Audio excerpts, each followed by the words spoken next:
India अब officially Pakistan से nuclear capability में और आगे निकल चुका है। सिप्री यानी कि Stockholm international peace research of institute की एक लेटेस्ट 2026 की रिपोर्ट के अकॉर्डिंग इंडिया के पास अब अराउंड 190 न्यूक्लियर वॉरेज हैं, जबकि पाकिस्तान के पास अप्रोक्सीमेटली 170 हैं। मतलब इंडिया ने क्लियर स्ट्रैटेजिक लीड यहाँ पर बना ली है। एक इंपॉर्टेंट फैक्ट अगर मैं आपको बताऊं तो इंडिया दुनिया की टॉप मिलिट्री पावर्स में काउंट होता है और officially no first use policy जो न्यूक्लियर पॉलिसी फॉलो करता है, यानी इंडिया पहले न्यूक्लियर अटैक नहीं करेगा। लेकिन सिप्री का ये कहना है कि इंडिया रैपिडली अपने न्यूक्लियर डिलीवरी सिस्टम को मॉडर्नाइज कर रहा है, स्पेशली चाइना को ध्यान में रखते हुए।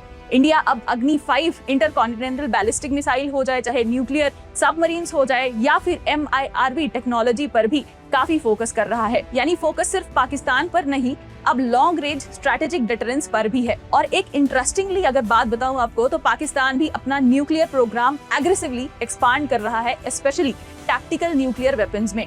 एक्सपर्ट्स के according Pakistan short range nuclear weapons को बैलिस्टिक फील्ड पर बैटलफील्ड डिटरेंस के लिए डेवलप कर रहा है। और पहली बार इंडिया और पाकिस्तान ने साइबर ऑपरेशंस में भी एक्टिवली मिलिट्री कॉन्फ्लिक्ट में यूज किया है। यानी फ्यूचर वॉर सिर्फ बॉर्डर्स में नहीं होगा, साइबर स्पेस में भी यहाँ पे लड़ाई देखी जा सकती है। ग्लोबली भी कंसर्न्स बढ़ रहा है क्योंकि सिप्री के अकॉर्डिंग वर्ल्ड न्यूक्लियर डिसआर्मामेंट का एरा वीक पड़ रहा है और कंट्रीज फिर से मिलिट्री बिल्डअप कर रहे हैं।